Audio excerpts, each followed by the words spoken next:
Welcome to my talk. My name is Patrick O'Connor and I'm part of this visiting team of people who've come from the UK to talk to you about the wonderful opportunities to study international education.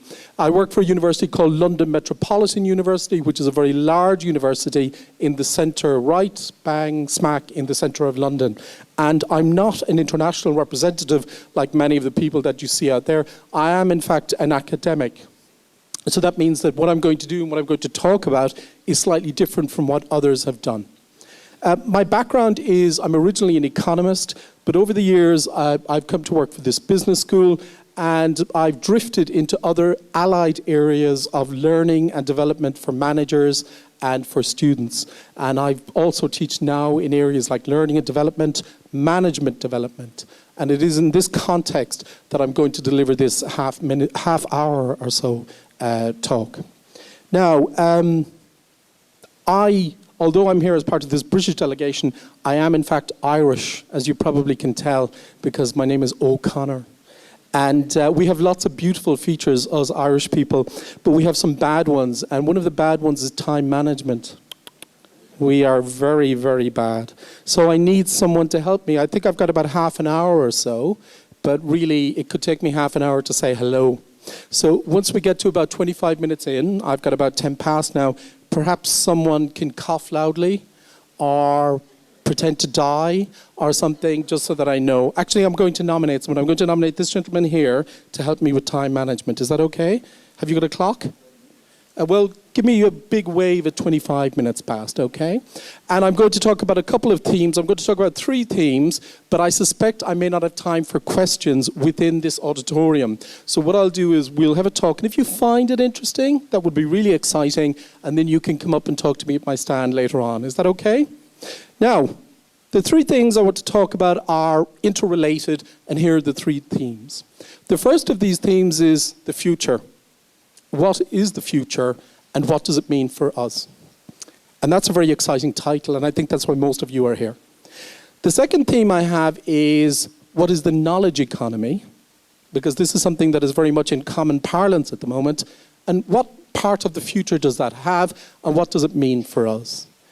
And I'm going to attempt to combine those themes with the third theme of how do you use postgraduate education to engage with these things.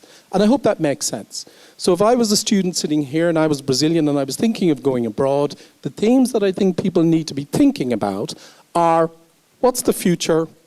How do I engage with it? And if I go abroad, how can I study something that helps me come back and succeed? Does that make sense? That's my introduction. The bad news is I probably have more questions than answers.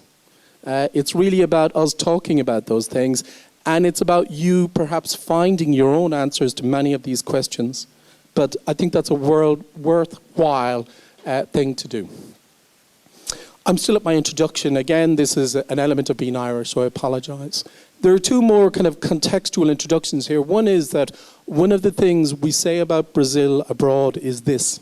We say Brazil is the country of the future and always will be. Do they say that in Brazil?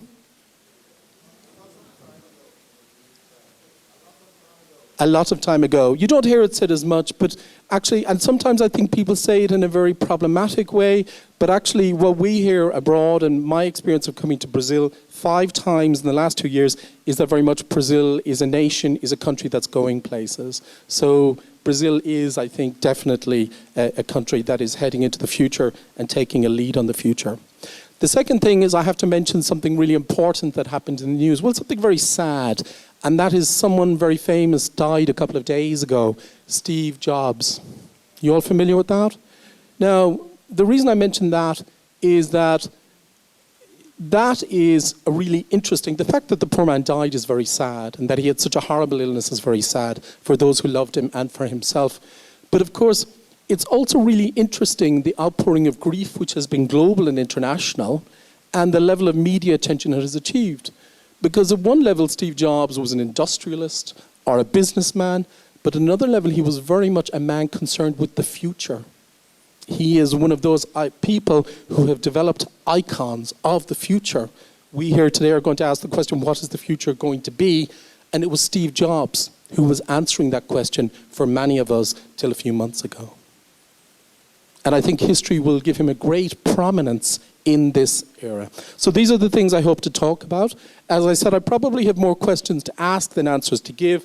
If I knew about the future, I would buy a lottery ticket today. And I would move to Rio and Sao Paulo. Thank you. So I've given it this wonderful title, Reading the Future, Building a Career in a Knowledge Economy. How do you build a career? And I am a business academic. I can tell every one of you here how to be a successful accountant in 1960. I can tell you how to be a world-class economist in 1970.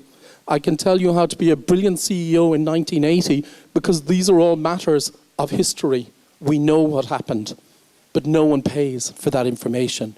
The question we need to have today is, what will make you a good CEO? What will make you a successful business person or student in 5 or 10 years' time? So let's try our best to pursue those. This is a little bit about me. Did I mention that I'm Irish? Brilliant, thank you. So preparing for success. So I actually give a couple of lectures in the UK, and I've done them in China, I've done them in Mauritius and various people, and we talk about what is the future. And the question we have is, what is the nature of the future? Well, the short answer is, we don't know. Nobody knows, because it hasn't yet happened. And all we can do is guess. We have the near future. That is, we might know the sort of things that are happening over the next couple of months. We know that the Olympics are coming to London. We know the World Cup is coming to Brazil. And we know the Olympics are coming to Brazil as well. There's near future items, but we don't actually know what is the nature of the future, but that we should know what the nature of the future is.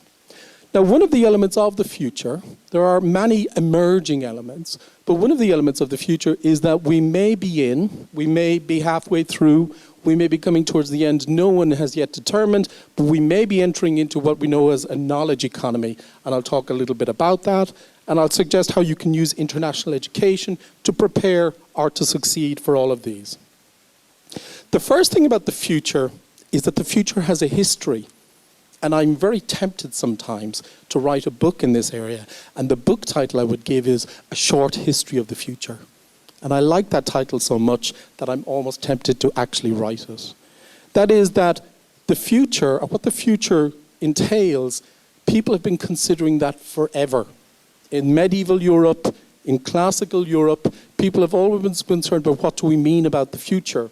You have oracles in ancient Greece and ancient Rome trying to read the future, and people have been always trying to do that.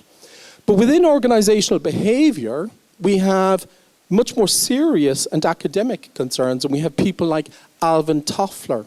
There's a very, very famous writer called Alvin Toffler who has written about the future, and many of these futurologists, as we call them, were writing after World War II.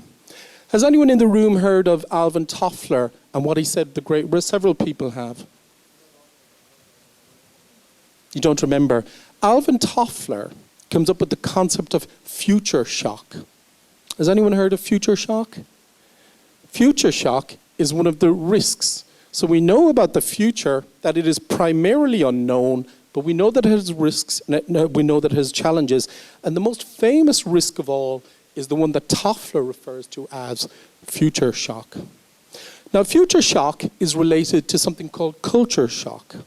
Culture shock is when you are born, bred, and educated in your own culture, and then you move to a different culture.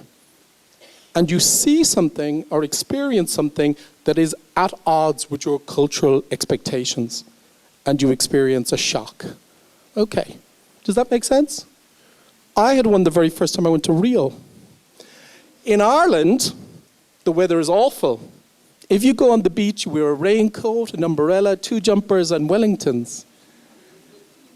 And then I found myself in Rio de Janeiro, and what the people were wearing on the beach, I was amazed. I had to keep looking. And then they picked me up, and then I had to look again.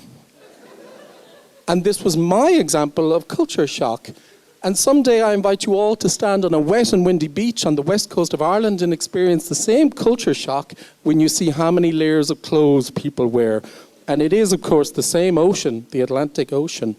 But I'm thinking deep down I'm probably Brazilian.